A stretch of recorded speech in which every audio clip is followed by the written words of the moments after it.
ध्यान दीजिएगा, आज हम लोग का ये तीसरा क्लास है, ठीक है। यानी पहला क्लास हम लोग का प्रेजेंट टेंस था, दूसरा क्लास पास्ट टेंस था और तीसरा क्लास आज हम लोग क्या पढ़ेंगे, फ्यूचर टेंस पढ़ेंगे। तो पहले भी बताया गया प्रेजेंट टेंस में, प्रेजेंट टेंस मतलब वर्तमान काल, इसका पहचान है होता है और इसमें इज मार्क यूज किया जाता है, ठीक है। पास्ट टेंस जो पढ़ चुके हैं, पास्ट टेंस मतलब भूतकाल और भूतकाल का पहचान था थी से होता है और इसमें वाज या वर का यूज करेंगे।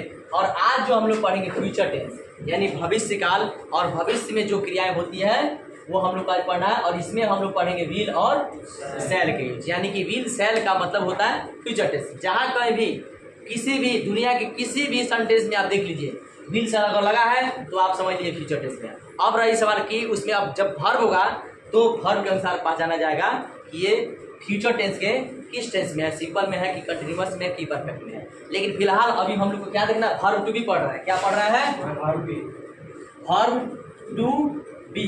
इसमें वर्ब नहीं आएगा, पहले ही आपको बता दिया गया कि इसमें वर्ब नहीं पढ़ना, सिर्फ इसमें आएगा नाउन या एडजेक्टिव आएगा, ठीक है। तो आज हम लोग क्या पढ़ेंगे, फ्यूचर का विल और सेल। क्लास 1 में ये दिखाया गया है, क्लास 2 में ये दिखाया गया और तीसरा में आज विल सेल देखेंगे। कोई दिक्कत, चलिए।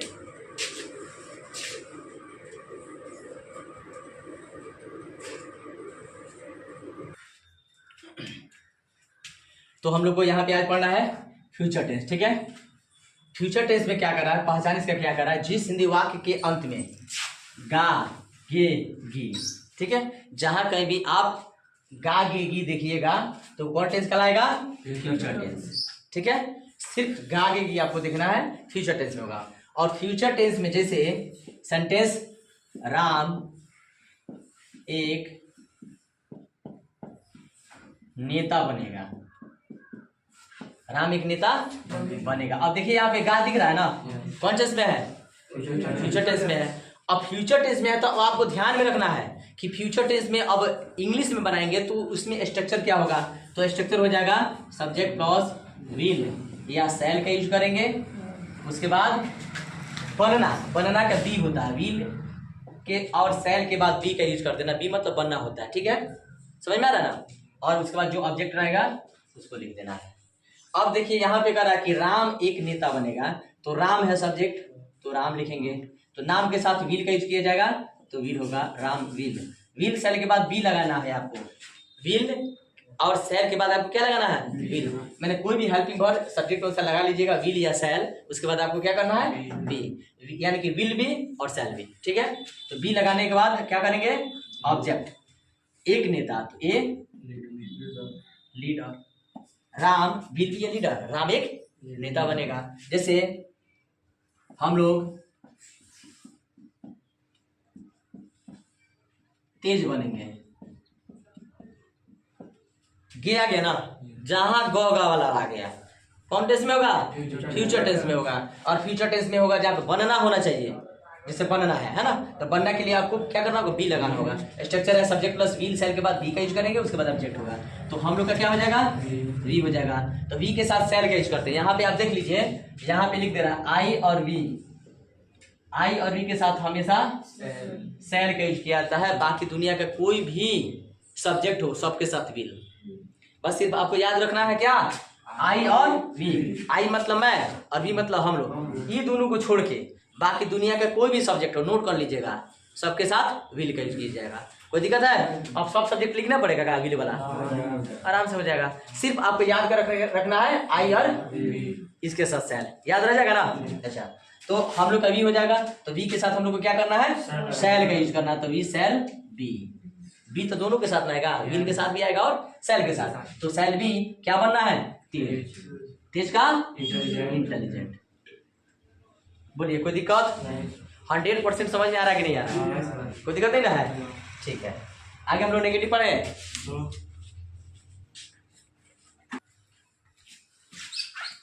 इसका नेगेटिव जो होता है,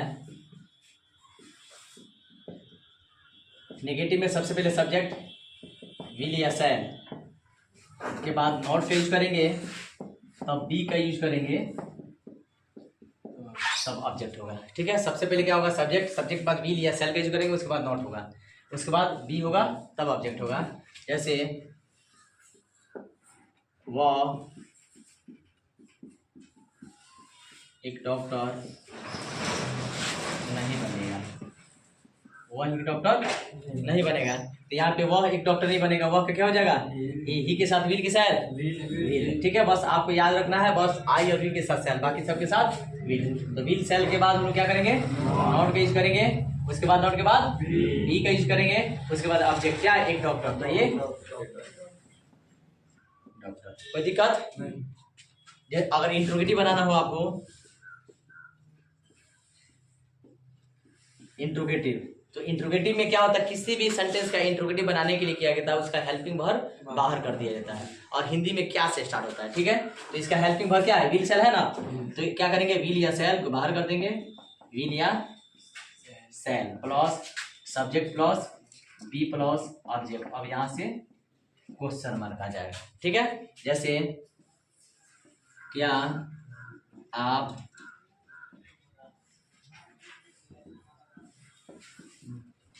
आप धनी बनेंगे, क्या आप धनी बनेंगे, तो आपका क्या होता है, यू होता है, यू के अनुसार विल की सेल विल, तो विल को बाहर कर देंगे, विल यू, सब्जेक्ट के बाद बी, बी और धनी का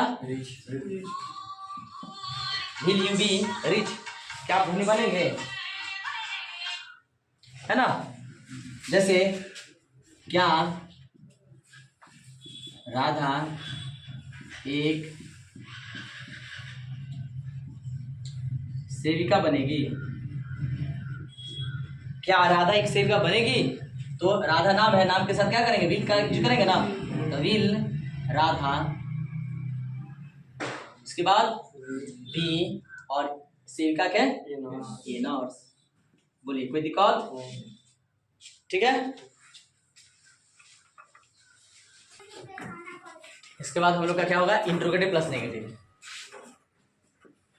आई plus N, interrogative plus negative. तो इंट्रोगेटिव प्लस नेगेटिव में जो इंट्रोगेटिव का स्ट्रक्चर होता है उसी में नॉट का यूज कर देना है, विल या shall plus subject plus not का यूज कर देना है, नेगेटिव है तब बी होगा, ऑब्जेक्ट प्लस क्वेश्चन मार्क हो जाएगा, ठीक है। जैसे क्या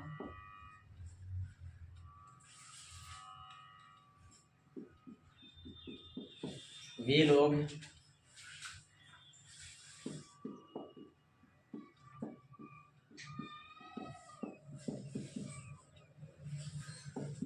क्या वे लोग तेज नहीं बनेंगे, क्या ये इंट्रोगेटिव हो गया और नहीं है तो क्या हो गया, नेगेटिव हो गया, ठीक है। तो जब इंट्रोगेटिव प्लस नेगेटिव होगा तो क्या करेंगे, विल सेल के बाद सेल का यूज करेंगे, उसके बाद नॉट होगा तब बी होगा, ऑब्जेक्ट प्लस क्वेश्चन मार्क। तो सबसे पहले विल सेल किसके अनुसार होगा, सब्जेक्ट के अनुसार। तो सब्जेक्ट हम लोग का ये है, तो हम लोग को ध्यान में रखना है सिर्फ आई और वी के साथ सेल, बाकी दुनिया के कोई भी सब्जेक्ट हो सबके साथ विल का यूज करना है, ठीक है। तो वी लोग है तो क्या होगा, विल होगा ना, तो विल दे, सब्जेक्ट के बाद नॉट का यूज, नॉट के बाद बी का यूज और बी के बाद ऑब्जेक्ट, तेज का इंटेलिजेंट क्वेश्चन मार्क। कोई दिक्कत है। जैसे क्या सोहन एक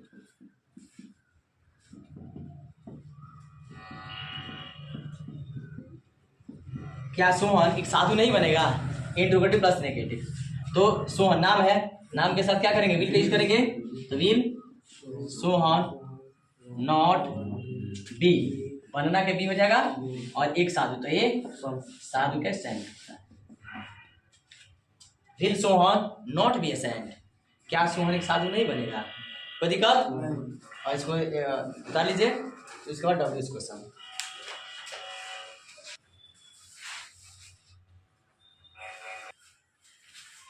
इंट्रोगेटिव प्लस नेगेटिव बाद डब्ल्यू एच क्वेश्चन हम लोग आता है, ठीक है, डब्ल्यू एच क्वेश्चन।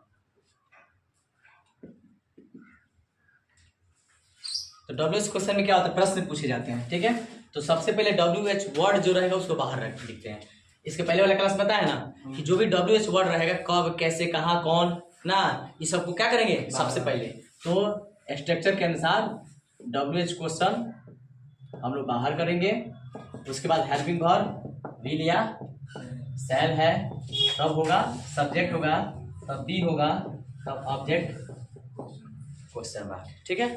जैसे आप एक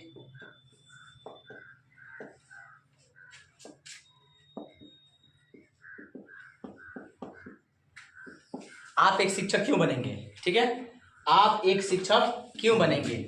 जहां कहीं बीच में आ गया कब, कैसे, क्यों, कहां, कौन, डब्ल्यू क्वेश्चन होगा। तो उसको सबसे पहले लिखेंगे, स्ट्रक्चर में भी लिखा हुआ है सबसे पहले डब्ल्यू क्वेश्चन। तो क्यों का क्या हो जाएगा बताया ना इसके पहले वाला क्लास में, वाई हो जाएगा, तो वाई हो जाएगा।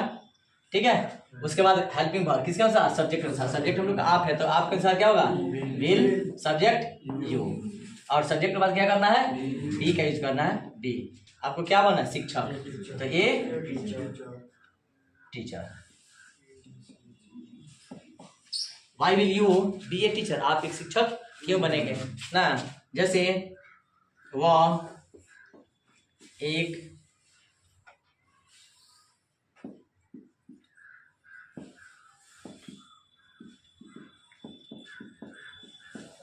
वह एक कवि क्यों बनेगा, तो क्यों है तो क्या करेंगे, वाई के बाद ही के अनुसार विल होगा ना, तो वाई विल ही बी, बनना के बी हो जाएगा, और एक कवि तो ए पोएट।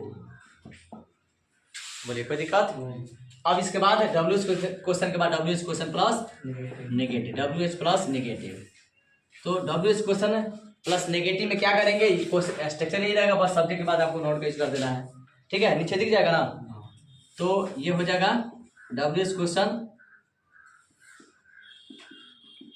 प्लस विल या shall plus subject plus not का यूज कर देंगे, तो बी होगा, और उसके बाद object plus question mark use करेंगे। ठीक है, कोई दिक्कत?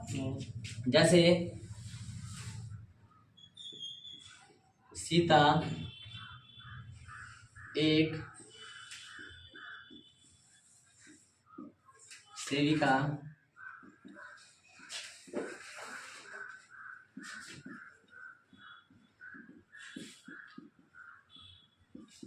सीता एक सेविका क्यों नहीं बनेगी, क्यों, डब्ल्यू एच क्वेश्चन नहीं, नेगेटिव। ठीक है, तो सबसे पहले हम लोग को डब्ल्यू एच को बाहर करना है, क्यों, तो क्या होगा, वाई, उसके बाद विल, उसके बाद सीता, उसके बाद नॉट, उसके बाद बी ना, उसके बाद एक सेविका, तो A not, Y will Sita, not B A not ना। जैसे सोहन एक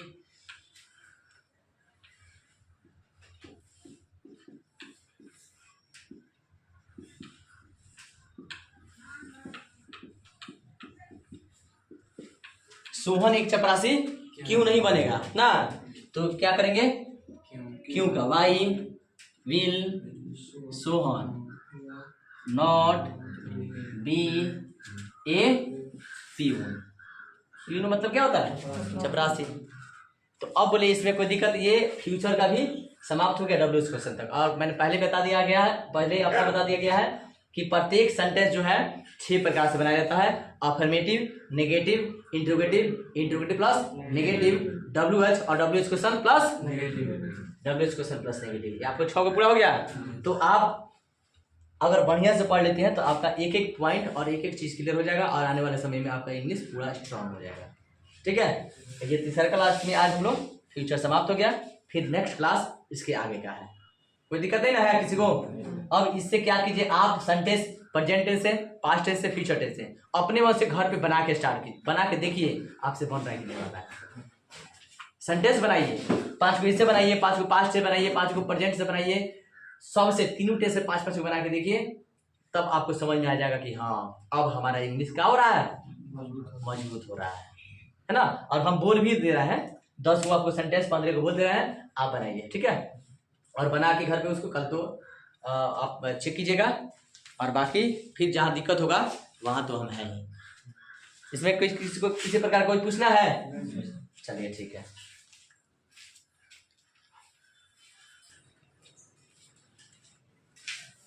तो आप लोग का ये आज क्लियर हो गया, समझ में आ रहा है ना? समझ में अगर आ रहा है तो बढ़िया है, नहीं समझ में आ रहा है तो फिर आप कमेंट कीजिए। आपको फिर समझाया जाएगा। लेकिन मेरा ये बता रहा है मतलब कि दिल की समझ में तो आ ही जा गया होगा, क्योंकि बिल्कुल आसान तरीका से पढ़ाया जा रहा है, बिल्कुल सरल भाषा में पढ़ाया जा रहा है ना। तो ये आपका 100% क्लियर हो जाएगा और ये फ्यूचर आज समाप्त हुआ। फिर इसके बाद तीसरा का वीडियो है, मतलब कि एक के बाद एक लगातार आपके पास जाएगा, ठीक है, मतलब स्टार्टिंग से, जैसे एक के बाद 2 3 4 5 6 ऐसे करके जाएगा, ताकि आपको पढ़ने में दिक्कत नहीं होगा, समझने में दिक्कत नहीं होगा। जो वीडियो 1 से 2 3 4 देखिएगा बिल्कुल क्लियर में समझ में आएगा, अगर कहीं कहीं से देखिएगा तो दिक्कत होगा, ठीक है। लेकिन ये आप अगर क्लियर करके रखिए, फिर नेक्स्ट जो वीडियो है यानी कि इसके बाद वाला जो स्टेप है क्लास जो 4 में आपको बताया जाएगा इसके बाद का, ठीक है। तो उम्मीद है कि आप सबको बहुत अच्छा समझ में आया होगा। Thanks for watching this video. जय हिंद, जय भारत।